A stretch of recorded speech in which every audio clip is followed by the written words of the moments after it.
பொதுமக்களின் பார்வைக்காக இப்பதிவு வழங்கப்படுகிறது. கோபாலசமுத்திரம் அருகே புதிய பைபாஸ் சாலை அமைக்கும் இடத்தில் புதிய பாலம் திட்டங்கள் கொட்டம் நெடுஞ்சாலைத்துறை மூலம் அமைத்து வருகின்றனர். மதிப்பீட்டில் உள்ளபடி மாற்றுப்பாதையில் தற்காலிக சாலை அமைக்க வேண்டும். இதை செய்யாமல் வாகன ஓட்டிகளையும் பொதுமக்களும் எப்படி போனால் நமக்கென்ன என்று புழுதியை பார்க்கவிட்டு வாகன ஓட்டிகளையும் பொதுமக்களின் தொல்லை செய்து வருவது சட்டவிரோதமாக.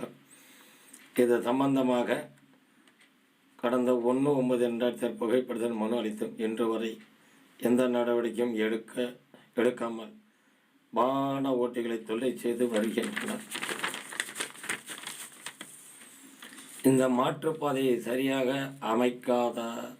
அமைக்காததால் கடந்த 38 பொன்னாக்குடி அருகே ரயில்வே மேம்பாலம் முதல் தருவை வரையும் புதிய பாலம் சாலையை கள ஆய்வு செய்தபோது புதிய பாலம் சாலைகள் தரமில்லாமல் செய்து வருவது தெரிய வந்தது. சம்பந்தமாக புகைப்படத்தால் மனு அளிக்கப்பட்டது. புகைப்படமும் மனு இத்துடன் இணைக்கப்பட்டுள்ளது. விதிமுறைப்படி சாலையும் பாலமும் அமைக்காமல் ஏனோ தானோ என்று அமைத்து வருகின்றனர்.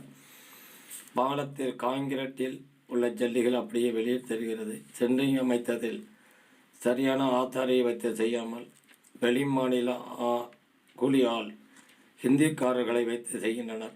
இதனால் காங்கிரீட் இணைப்பு பகுதிகள் 2 இன்ச்சு 3 இன்ச்சு வரை வெளியில் பிதுங்கி கொண்டு உள்ளது.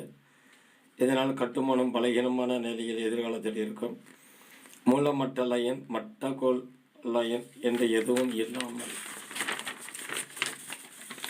மனம் போன போக்கில் செய்து வருவது சட்டவிரோதமாக விதிமுறைகளுக்கு எதிராக செயல்பட்டு வருகின்றனர்.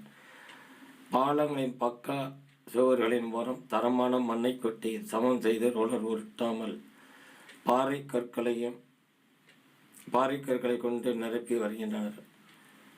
புகைப்படம் மனுவும் மக்களின் பார்வைத்துடன் இணைக்கப்பட்டுள்ளது. இவைகளை டிஸ்கிரிப்ஷனில் செய்து பார்த்து கொள்ளலாம்.